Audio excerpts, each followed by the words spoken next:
महाभारत का युद्ध समाप्त हो चुका था। कुरुक्षेत्र रक्त से लथपथ था और कौरवों का संपूर्ण वंश नष्ट हो गया था। जब पांडव और श्रीकृष्ण गांधारी के पास गए तो उन्होंने अपने 100 पुत्रों की मृत्यु का दृश्य देखकर हृदय विदीर्ण हो गया। उनके नेत्रों से अश्रु बह रहे थे, परंतु उनके भीतर जलती हुई पीड़ा और क्रोध भी था। उन्होंने श्रीकृष्ण से कहा, हे वासुदेव, यदि तुम चाहते तो यह विनाश टल सकता था। तुम्हारे होते हुए भी यह महासंहार हुआ। जिस प्रकार मेरा कुल नष्ट हुआ, उसी प्रकार यदुवंश भी नष्ट होगा। तुम स्वयं अपने वंश को खत्म होते देखोगे और अंत में एक साधारण मृत्यु को प्राप्त करोगे। श्री कृष्ण मंद मुस्कुराए।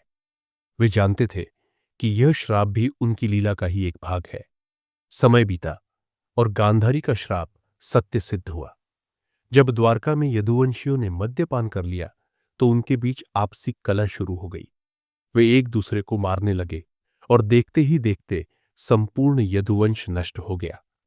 अंत में श्री कृष्ण ने स्वयं अकेले वन गमन किया। वे एक वृक्ष के नीचे ध्यानमग्न हो गए। तभी एक बहेलिये ने उनके पैर को हिरण समझकर तीर चला दिया। जब अर्जुन द्वारका पहुंचे तो उन्होंने श्री कृष्ण के पार्थिव शरीर को सागर तट पर ले जाकर अग्नि में समर्पित किया। किंतु एक दिव्य घटना घटी। श्री कृष्ण का हृदय अग्नि में नहीं जला। यह हृदय दिव्य था, अविनाशी था। लपटों में जलने के बजाय वह रहस्यमय रूप से समुद्र में विलीन हो गया। समुद्र में विलीन हुए इस दिव्य हृदय का रहस्य तब उजागर हुआ जब वर्षों बाद राजा इंद्रद्युम्न को स्वप्न में भगवान विष्णु का आदेश मिला कि वे समुद्र से प्राप्त एक विशेष काष्ठ से श्री जगन्नाथ, बलभद्र और सुभद्रा की मूर्तियां बनवाए। राजा ने समुद्र तट पर जाकर खोज की और उन्हें एक दिव्य लकड़ी का टुकड़ा मिला जिसमें अद्भुत ऊर्जा थी। इस लकड़ी से भगवान जगन्नाथ की मूर्ति बनाई गई और सबसे अद्भुत रहस्य यह था कि मूर्ति की स्थापना के समय श्री कृष्ण का वही अविनाशी हृदय जिसे ब्रह्म पदार्थ कहा गया, भगवान जगन्नाथ के भीतर स्थापित किया गया।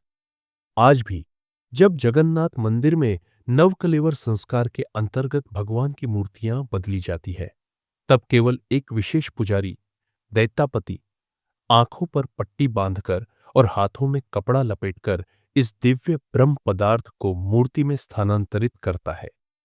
कहा जाता है कि जिसने भी इसे प्रत्यक्ष देखने का प्रयास किया वह जीवित नहीं रह सका। इस प्रकार गांधारी के श्राप से यदुवंश का विनाश हुआ।